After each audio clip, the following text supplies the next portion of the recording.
Hi guys, welcome back to another Therapy Tip Tuesday. My name is Daina and you can find me at the East Yaphank and Stony Brook offices.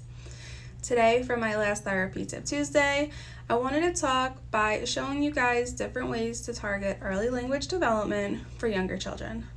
So to target early language development, picking a toy that they're interested in is critical for engagement, for joint attention. So you can pick a cause and effect toy.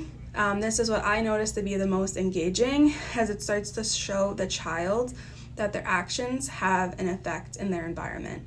So the one toy that I use during my therapy to help target the early language development is this colored spin stacking toy. This is really engaging for children because they have a visual, they have their tactile, and then I'm there with their verbal support.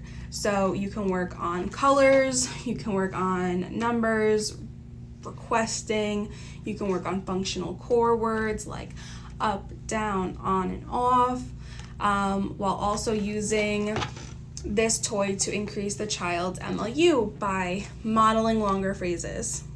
So these are the tips and tricks that I use for my early development language kiddos that are younger. So thanks for hanging out with me today and for these past few weeks, and I hope you have a great day.